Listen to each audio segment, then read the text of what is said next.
បាទហើយតែពេលដល់ម៉ោងឡើងគឺយើងចាប់ផ្ដើមប្រតិបត្តិការបាទធម្មតាជាទូទៅយើងចិញ្ចឹមសត្វយើងត្រូវតែឧស្សាហ៍ព្យាយាមហើយនឹងមានការលៃឆ្នៃបាទមានការលៃឆ្នៃឲ្យបានល្អเนาะហើយដោយពូគង់ដាំចកសូឡានេះសម្រាប់ចិញ្ចឹមផ្គត់ផ្គង់ឲ្យមាន់ឲ្យទាឲ្យកង្កែបឲ្យត្រីអញ្ចឹងចកសូឡានេះដល់ពេលយើងដាំវាទៅវាធ្វើឲ្យចំណេញកាត់បន្ថយចំណាយថ្លៃដើមបាទដូចជាចំណីដែលយើងត្រូវស៊ីឆាប់អស់អញ្ចឹងយើងមានចកសូឡាយកទៅលាយ50 អញ្ចឹងទៅជួយធ្វើឲ្យកាត់បន្ថយចំណាយអញ្ចឹងកាត់បន្ថយចំណាយតើកាលណាយើងកាត់បន្ថយចំណាយបានយើងធ្វើអ្វីក៏យើងរកប្រាក់ចំណេញឃើញដែរបាទតើកាលណាយើងអត់មានការលៃអត់មានការច្នៃទេធ្វើឲ្យយើងធ្វើអ្វីមួយដូចថាមិនបានចំណេញណាចឹងមានពេលខ្លះបងប្អូនយើងថាធ្វើគេដែរធ្វើទៅវាអត់ចំណេញអត់កើតអីចឹងណាចឹងបងប្អូនទស្សនាវីដេអូពូកងបងប្អូននឹងមានទទួលបានបទពិសោធន៍បាទបទពិសោធន៍ថ្មីនៅបន្តិចទៀតនេះបងប្អូនយើងទទួលបានបទពិសោធន៍ថ្មីក្នុងការលៃឆ្នៃដើម្បីរកផលចំណេញដើម្បីធ្វើទៅឲ្យបានល្អឲ្យបានចំណេញបាទចឹងបងប្អូនទស្សនាវីដេអូបងប្អូនប្រកបដោយយកចិត្តទុកដាក់បងប្អូននឹងទទួលបានផលចំណេញមួយចំនួនដែលបងប្អូនអាចទទួលបានបទពិសោធន៍ពីប្រគងបាទចកសូឡានេះយើងដាំហើយគឺយើងដួសមិនចេះអស់ទេមួយតង់ឬពីរតង់ទៅវាអត់ចេះខាតអីទេបាទសម្រាប់យកមកលាយជាមួយចំណីប្រចាំថ្ងៃមួយថ្ងៃស៊ីប្រមាណដងឧទាហរណ៍ថា2ដងឬ3ដងគឺយើងយកមកលាយគឺវាធ្វើឲ្យការអឺចំណេញហ្នឹងវាកាន់តែច្រើនតាមនឹងដែរកាលណាយើងធ្វើអ្វីហើយបើយើងយកចិត្តទុកដាក់ច្នៃបាទនេះគឺជាការកែច្នៃរបស់ពូគង់ពីដើមមិញវាចុះចំណៃណាស់បាទដល់ឥឡូវនេះមកដល់ឥឡូវនេះពូគង់ដូចជាកង្កែបសាច់អីហ្នឹងពីដើមមិញស៊ីចំណីអត់ទាន់គឺចុះច្រើនណាចង់និយាយថាអស់ចំណីច្រើនតែដល់ឥឡូវនេះមួយថ្ងៃយើងឲ្យស៊ីចអញ្ចឹងទៅស៊ីច2ពេលអីចឹងទៅហើយយើងឲ្យចំណីមួយពេលអីចឹងទៅឃើញកាត់បន្ថយចំណីយើងបានច្រើនបាទកាត់បន្ថយចំណាយបានច្រើនអញ្ចឹងគ្រប់សត្វនៃការចិញ្ចឹមគឺយើងបង្រៀនវាឲ្យស៊ីគឺវាស៊ីទាំងអស់បាទមិនថាមាន់មិនថាទាមិនថាជ្រូកមិនថាកាងានហើយត្រីដែងត្រីអីហ្នឹងក៏សិតតែស៊ីហើយបងប្អូនយើងបាទអញ្ចឹងពូកងដួសមកនេះចំនួន4គីឡូណាហើយមកយកចំណីលាយនេះចំណីលាយរូបមន្តម្សៅបន្លែ BR ម្សៅបន្លែ BR យើងលាយជាមួយចំណីវាប្រៀបបានដូចជាដូចថាអាហារបំប៉នសម្រាប់សុខភាពសត្វអញ្ចឹងណាអញ្ចឹងយើងលាយគោកអញ្ចឹងយើងលាយគោកអញ្ចឹងហើយទុកហើយនេះបាទដល់ពេលយើងឲ្យស៊ីយើងដួសវាមកបាទឥឡូវហ្នឹងចកយើង4គីឡូមិញណាចកយើង4គីឡូយើងក៏ដួសចំណីហ្នឹង4គីឡូដែរដើម្បីយកទៅច្បល់លាយគ្នាឲ្យសព្វទៅដើម្បីឲ្យវាស៊ីទៅឃើញថាវានឹងរកផលចំណេញបើកាលណាយើងមិនមានចក4គីឡូនេះទេយើងនឹងខាតបាទយើងខាតណាដោយសារអីដោយសារអឺបើសិនជាឲ្យស៊ីតែចំណីសុទ្ធវាអស់ដល់8គីឡូតែដល់ពេលយើងមានចក4គីឡូអញ្ចឹងហើយយើងមានចំណី4គីឡូដែរបាទហើយដល់តែពេលយើងយកមកលាយចូលគ្នាវាបាន8គីឡូគ្រប់ឲ្យស៊ីមួយពេលអញ្ចឹងជាការលៃឆ្នៃសម្រាប់ចំណេញអញ្ចឹងបងប្អូនយើងជាសំណូមពរថាចង់ឃើញពីរបៀបនៃការលាយចំណីអីចឹងពពងចេះតែចេញវីដេអូម្ដងហើយម្ដងទៀតដើម្បីបញ្យល់ហើយបងប្អូនខ្លះខាងលាយរូបមន្តម្សៅបន្លែ BR ស៊ីចុះបាទច្រល្អគុណភាពល្អស៊ីទៅមន់ធំលឿនប៉ុន្តែវាចុះបាទវាចុះអញ្ចឹងណា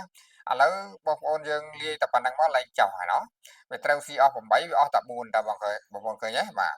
អញ្ចឹងវាលែងចុះហើយកាលណាយើងមានការច្នៃគឺធ្វើឲ្យការចិញ្ចឹមរបស់យើងមានការរីកចម្រើនបាទ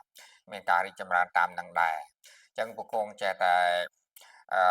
មានកម្មវិធីល្អចេះតែយកមកចែកម្លែកបងប្អូនណាបាទបងប្អូនថាស៊ីចុះស៊ីអីហ្នឹងបងប្អូនឃើញវីដេអូនេះហើយលែងចុះហើយណាហើយបើគ្មានចកសូឡាទេបងប្អូនយើងប្រើបន្លែអីផ្សេងក៏បានដែរ50% ម្នាក់អញ្ចឹងមកណាបាទអញ្ចឹងវាជា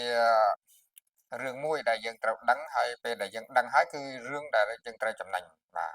ចឹងពគង់ដាក់ឲ្យមន់ស៊ីទាស៊ីគឺចំណីតែមួយប្រភេទហ្នឹងទេមន់ក៏ស៊ីអញ្ចឹងទាក៏ស៊ីអញ្ចឹង បាទតែដោយឡែកមេបាយើងអាចបន្ថែមបន្លែបន្ថែមទៀតដើម្បីឲ្យបន្លែនោះវាច្រើនជាងជៀសវាងកុំឲ្យមេបាយើងវាធាត់អញ្ចឹងណាបាទហើយនេះដាក់បន្តិចនេះដាក់ដើម្បីឲ្យទាបាទទាស៊ីបាទ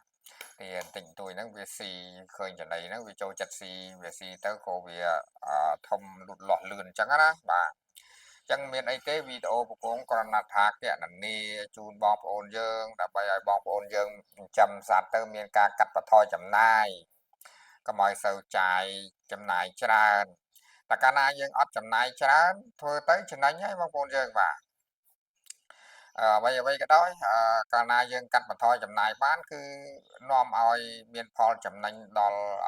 កសិដ្ឋានយើងឬក៏ដាក់ដល់កសិកម្មយើងដែលយើង